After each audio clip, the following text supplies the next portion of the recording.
എടാ കൊച്ചു തമ്പി, നീ വെറുതെ ബോട്ട് കടവിൽ നിന്ന് പടിഞ്ഞാറൻ കാറ്റ് കൊള്ളണ്ട. അവള് പാലത്തറയിലേക്കാ വരാൻ പോണത്.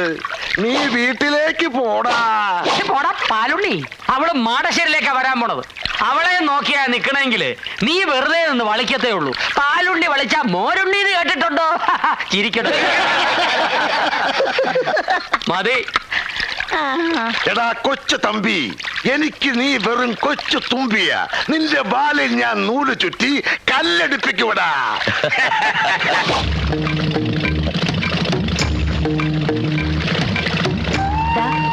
അതാണ് എന്റെ നാട്. ആ നിൽക്കുന്നതാണ് എന്റെ അമ്മ വീട്ടുകാർ, പാലത്തറ. മറ്റേത് അച്ഛന്റെ വീട്ടുകാരും, മാടശ്ശേരി. ഞാൻ പറഞ്ഞിട്ടില്ലേ? ഹായ്, അപ്പൊ നല്ല പുകിലാണല്ലോ. വരുന്നുണ്ട് ചേട്ടാ. പതുക്കെ വന്നാ മതി. ആദ്യം ഞാൻ അറിഞ്ഞു.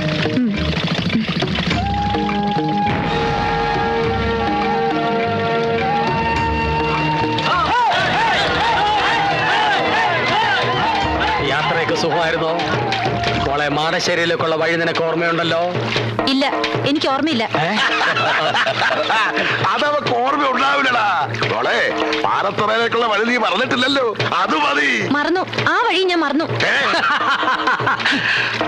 പിന്നെ നീ എങ്ങോട്ടാടി വന്നത്? മാളികപ്പുര എന്നൊന്നുണ്ടല്ലോ, അത് നിങ്ങളൊക്കെ മറന്നെങ്കിലും ഞാൻ മറന്നിട്ടില്ല. അങ്ങോട്ടേക്ക്. ഞങ്ങളത് സമ്മതിക്കില്ല. പാലത്തറയില് നിന്നെ എല്ലാരും കാത്തിരിക്കുക. വാ മോളെ, നമുക്ക് അങ്ങോട്ട് പോവാം. പോടാ എറാമൂളി. അങ്ങനെ അവള് വരികയാണെങ്കിൽ മാടശ്ശേരിയിലേക്കായിരിക്കും വരിക. ഇത് പഠിച്ചു പറ്റി. അവിടെ ചെന്നിട്ട് ഫുഡ് കഴിഞ്ഞിട്ട് തിന്നാം. ആപ്പിളൊന്നും കിട്ടിയില്ലേ? ഉണ്ട്, ഇതിനകത്തോട്ടുണ്ട്.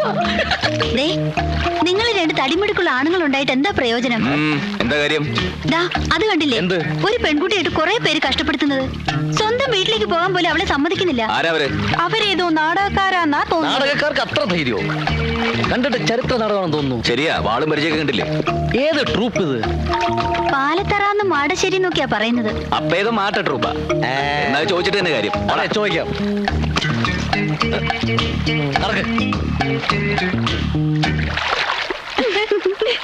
ആരാടാ ഈ പാലത്തറ?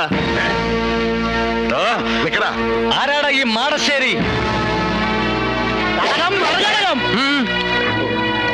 മര്യാദയ്ക്ക് അടങ്ങി ഒതുങ്ങിയിരുന്നോണം. നിങ്ങൾ ഈ പെൺകുട്ടിയെ കുറിച്ച് എന്താ വിചാരിച്ചത്? അവർക്ക് ചോദിക്കാനും പറയാൻ ആരുമില്ലെന്നോ? ഇതു മോള് ധൈര്യമായിട്ട് വെക്കോ. ആരാ തടുക്കുന്നത് ഞാനൊന്ന് നോക്കട്ടെ.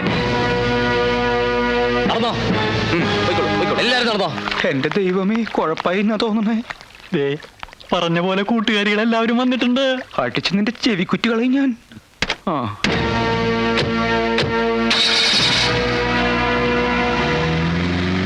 നിങ്ങൾ എന്ത് പണിയായി കാണിച്ചത്? ഞങ്ങളൊന്നും കാണിച്ചില്ലല്ലോ. വേണ്ട, ഒന്നും പറയണ്ട. നിങ്ങൾ പിരികേറ്റാതെ അവന്മാർ ചാടില്ലെന്ന് എനിക്കറിയാം. അനിതേ, നീ കുറച്ച് അതിര് കിടക്കുന്നുണ്ട്. ഛേ, ഇതൊക്കെ ഒരു തമാശയല്ലേ എന്റെ ഗീതു? തമാശ? നിനക്കൊന്നും അതിന്റെ ഗൗരവം അറിയില്ല. എടി, അവർക്ക് കിട്ടുന്നത് കിട്ടിക്കോട്ടെ. അത് നീ ആയിട്ട് എന്തിനാ മുടക്കുന്നത്?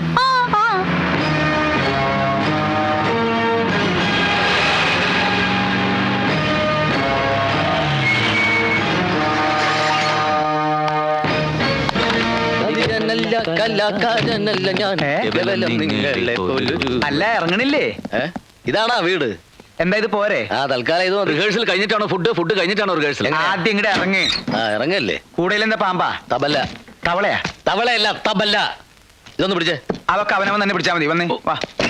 ഇയാള് ഈശ്വര, അനർത്ഥങ്ങളൊന്നും കൂടാതെ എത്തിയല്ലോ, അത് മതി. അത് പിന്നെ ഞാനുള്ളപ്പോ നീ എന്തിനാ പേടിക്കണ എന്റെ ഭാനുമതി? അതായിരുന്നു എന്റെ പേടി. ആ പാലത്തറക്കാർ കുഴപ്പമൊന്നും ഉണ്ടാക്കിയില്ല. എന്തുണ്ടാക്കാൻ? അവര് കയറി തടഞ്ഞപ്പോ ആരടായി പാലത്തറ എന്ന് ചോദിക്കാൻ ഞാൻ നാവ് വളച്ചതും ഇവര് കയറി അങ്ങ് ചോദിച്ചു.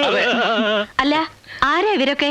ഞങ്ങൾ പ്രഗത്ഭ ഗാതികർ ഗാനഭൂഷണം കൊച്ചിൻ പ്രദേശ്. ഞാൻ ഗാനഭൂഷണം ഗിരീഷ് കൊച്ചിൻ. ഞാൻ ഗാനഭൂഷണം സതീഷ് കൊച്ചിൻ. പക്ഷെ ഗാനഭൂഷണം പാസ്സായിട്ടില്ല, പിന്നീട് പാസ്സായി. വരൂ, എല്ലാരും അകത്തേക്ക് വരൂ. നിക്ക് ആദ്യം ലേഡീസ് പോട്ടെ. ലേഡീസ് പോട്ടെ, അതിന് ശേഷം ലേഡീസ് പോയിക്കോട്ടെ. അവര് പോയിക്കോട്ടെ. അതിനെന്താ? ഇനി വാ. ആള് കൂടുതലാ. വേഞ്ചില് ഫുഡ് തീരും. ബബലയില് മുട്ടിക്കല്ലേ? നിങ്ങൾ എവിടേക്കാ ഈ പിടച്ച് കയറണേ? നിങ്ങൾ ഇവിടെ അല്ല, അവിടെ. അവിടെയാണോ ഫുഡ്? ഇതാണ് നിങ്ങളുടെ മുറി. എങ്ങനെയുണ്ട്? തരക്കേടില്ല. AC ഒന്നും ഇല്ലല്ലേ? AC നിന്റെ അമ്മൂമ്മയുടെ. അമ്മൂമ്മയുടെ? ഇവിടത്തെ അമ്മൂമ്മയുടെ വീട്ടിലേക്ക് ഇന്നലെ AC കൊണ്ടുപോയിരിക്കുക. കൊണ്ടുവരുമല്ലേ? പിന്നെ റിഹേഴ്സൽ സമയമായി. ചേട്ടൻ പോയി ഫുഡ് അറേഞ്ച് ചെയ്യും.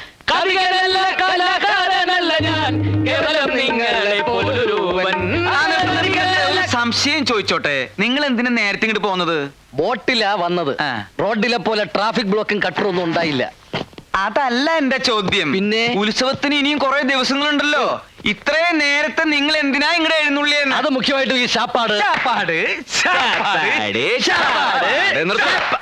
നാല് നേരവും ശാപ്പാടടിച്ച് ഇവിടുത്തെ പെണ്ണുങ്ങളെയും പഞ്ചായടിച്ച് നടക്കാനൊന്നും അല്ല ഞങ്ങൾ ഇങ്ങോട്ട് വന്നത്. അല്ല, ഞങ്ങളൊരു നാട്ടിൽ ചെന്ന ആ നാടുമായിട്ട് ബന്ധപ്പെട്ട കഥയാണ് പറയാറ്.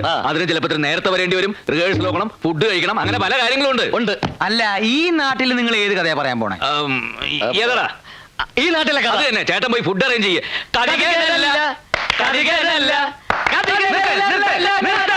കാതികനുമല്ല, കലാകാരനും അല്ല, പിന്നെ നിങ്ങൾ ആരാ? പിച്ചക്കാരൻ പോയി ഫുഡ് അറേഞ്ച് ചെയ്തോ. എന്ത് ഫുഡ് അറേഞ്ച് വന്നപ്പോ തുടങ്ങിയുള്ള ഫുഡ് അറേഞ്ച്. നിങ്ങൾ എന്താ വിചാരിച്ചത്? ഒരു പെട്ടിയും 2 കുടവും കയ്യിലുണ്ടെങ്കിൽ എന്തു ആവാന്ന് വിചാരിച്ചോ? ഞാൻ ഇവിടുത്തെ കുശിരിക്കാരാണെന്ന് വിചാരിച്ചാ? അപ്പൊ അല്ലേ അടിച്ചെന്നിട്ട് ചവിക്കുറ്റിയാൻ കളയും ഞാൻ. ആ മലവെള്ളത്തിൽ ഒഴുകി വന്ന പട്ടിണി പിശാചികളാ ഇവര്. നാണക്കേടായി പോയി. ഇത്രയും പേരുടെ മുമ്പിൽ വെച്ച് നമ്മളെ വെല്ലുവിളിച്ചിട്ട് അവന്മാര് പുല്ല് പോലെ അങ്ങ് പോയില്ലേ. നമ്മുടെ നേരെ ചൂണ്ടിയ കൈവെട്ടാൻ ഞാൻ ഓങ്ങിയതാ ചേട്ടനൊരാള് കാരണമാ. എടാ ശ്രീധരൻ ഉണ്ണി, എന്ത് ചെയ്യുന്നതിന് മുമ്പും ഒന്ന് ആലോചിക്കണം. വെറുതെ എടുത്തു ചാടരുത്. എന്താ ഇപ്പൊ എടുത്തു ചാടിയാല്? കുണ്ടി കുത്തി വീഴും. എടാ മരക്കഴുതേ, ഇത്രയും ധൈര്യം അവരിവിടെ വെറുതെ കാണിക്കില്ല. അതിലെന്തോ ഉണ്ട്. അതെന്താണെന്ന് കണ്ടുപിടിക്കണം. അവരാരാണെന്ന് അറിയണം. എന്നിട്ട് കൈയല്ല തല വേണേലും വെട്ടാം. ഏത് കുഞ്ഞന്മാരെ കൊണ്ട് അങ്ങനെ പറയിപ്പിച്ചാണെന്ന് എനിക്ക് തോന്നുന്നില്ല. ഇതിൽ എന്തോ കള്ളക്കളിയുണ്ട്. അല്ലെങ്കിൽ ഇവിടെ വന്ന് മാടശ്ശേരിക്കാരെ പോരിന് വിളിക്കാൻ ആരെങ്കിലും ധൈര്യപ്പെടുവോ? അവന്മാരാരാണെന്ന് അറിഞ്ഞിട്ട് മതി എന്തെങ്കിലും തീരുമാനിക്കാം. അതുകൊണ്ടാണ് ഞാൻ പറഞ്ഞത് നമുക്ക് ആദ്യം ഊണ് കഴിക്കാം. അല്ല, ഊണ് കഴിച്ചിട്ട് സമാധാനമായിട്ടിരുന്ന് ആലോചിക്കാം. എങ്കിൽ ഊണ് കഴിച്ചിട്ട് ഒരു ഉറക്കവും കഴിഞ്ഞ് കാപ്പൂടിയും കഴിഞ്ഞ് നമുക്ക് ആലോചിക്കാം. അതുകൊള്ള ബെസ്റ്റ് ഐഡിയ. എടോ, ആ തെണ്ടികൾ രണ്ടും എന്തിനാണ് ഇങ്ങോട്ട് വന്നതെന്നും ഗീതുവുമായി അവർക്കുള്ള ബന്ധം എന്താണെന്നും അറിയണം. അതറിഞ്ഞിട്ടേ തനിക്ക് ഇവിടുന്ന് ജലപാനം പോലെ ഉള്ളൂ. മനസ്സിലായോ? കോടാവയറേ. കാര്യങ്ങളൊക്കെ ഇങ്ങനെയാവുമെന്ന് ഞാനും വിചാരിച്ചില്ല. അനിത ഇതൊക്കെ ഒപ്പിച്ചത്. പിള്ളച്ചേട്ട അവരൊന്ന് പ്രത്യേകം ശ്രദ്ധിക്കണം. ഉത്സവം വരെ ഒന്നിനും എടുത്തു ചാടാതെ അടങ്ങി ഒതുങ്ങി കഴിഞ്ഞോളാൻ പറഞ്ഞേക്ക്. എന്റെ ഈശ്വര, എന്റെ ജീവിതത്തിൽ ഞാൻ ഇങ്ങനെ ഒരു പുലിവാൽ പിടിച്ചിട്ടില്ല. ഇവന്മാരെ ശരിയാക്കാൻ പറ്റുമെന്ന് ഞാനൊന്ന് നോക്കട്ടെ. ഇവന്മാരിത് എവിടെ പോയി? അങ്ങനെയാ.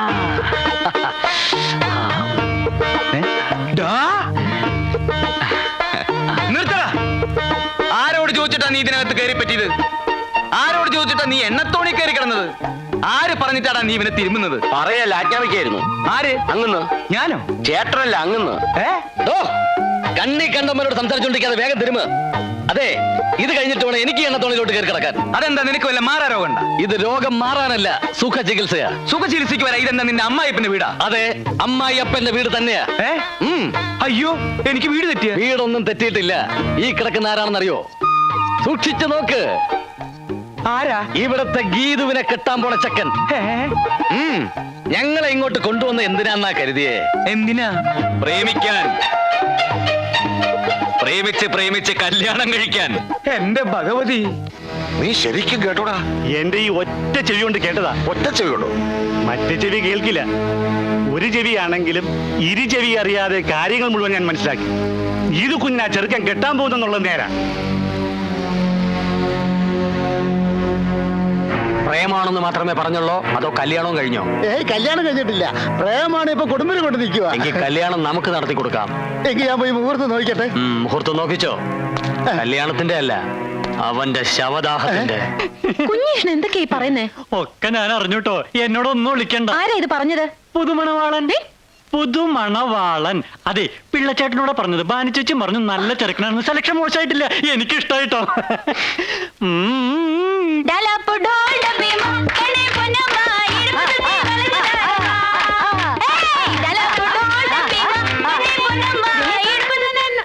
നീ ഇതെവിടെ പോയിരിക്കുന്നു? നോക്കി, ആ ഗാനഭൂഷണങ്ങൾ കാണാതെ പൊക്കിയതാ. എങ്ങനെയുണ്ട്? ഇത് അവന്മാരെ പോലെ ഒന്നല്ല, നല്ല ശ്രുതിയാ. മണ്ണും കട്ട. അവന്മാരെ ഇങ്ങോട്ട് കെട്ടിയെടുക്കേണ്ടത് ഞാൻ അന്ന് പറഞ്ഞതല്ലേ. ഇപ്പൊ അതിലൊരുത്തം വന്നിരിക്കുന്നത് എന്റെ നായരായിട്ടാ. നായരോ? എന്ന് വെച്ചാ എന്തുവാടി? ഹസ്ബൻഡ്. ആരോടും പറയരുത് ഈ പ്രേമത്തെ ജീവരഹസ്യം. ആരോടും പറയരുത് ഈ പ്രേമത്തെ ജീവരഹസ്യം. നമ്മുടെ വരവേതായാലും ഗംഭീരമായി. അവൾക്കിപ്പോ നമ്മളെ കുറിച്ച് നല്ല മതിപ്പായിരിക്കും അല്ലേ? നമ്മളെ കുറിച്ചല്ല, എന്നെ കുറിച്ച്.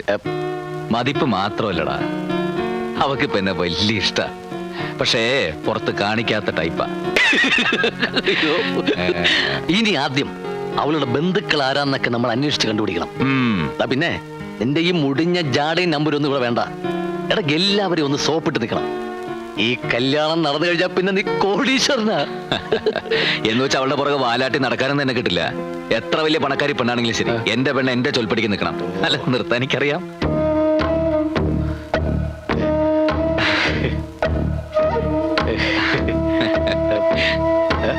ഗീതു, രാത്രി കാലങ്ങളിൽ ഇങ്ങനെ മഞ്ഞും കൊണ്ട് പുറത്തിറങ്ങി നടക്കരുത് ഞാൻ പറഞ്ഞിട്ടില്ലേ? പോയി കിടന്നുറങ്ങൂ. പോകാൻ. ദേ, ആവശ്യമില്ലാത്ത കാര്യമൊന്നും താൻ അന്വേഷിക്കണ്ട. താനിങ്ങി വന്നേ, ഒരു കാര്യം പറയാനുണ്ട്. കുളമാക്കി കംപ്ലീറ്റ് നശിപ്പിച്ചപ്പോ നിനക്ക് തൃപ്തിയായില്ലേ? എടാ, കല്യാണം കഴിഞ്ഞതിന് ശേഷം നീ എന്ത് വേണോ ആയിക്കോ. അവളുടെ സ്വത്തടിച്ചു മാറ്റുകയോ അതിന്റെ പകരം എനിക്ക് തരികയോ എന്ത് വേണം ചെയ്തോ, ഞാൻ നിന്റെ കൂടെ ഉണ്ടാവും. പക്ഷെ കല്യാണത്തിന് മുമ്പ് തേനെ, പാല്, ചക്കരെ എന്നൊക്കെ വിളിച്ച് പുറകെ നടക്കണം. അതാണ്ടാ ലേഡി സൈക്കോളജി. പിന്നെ കൂടുതൽ കൊളാവുന്നതിന് മുമ്പ് പോയി പിണക്കം തീർക്കടാ. എങ്ങനെ എങ്ങനെ എങ്ങനെ? ആ ഏ ആ ആ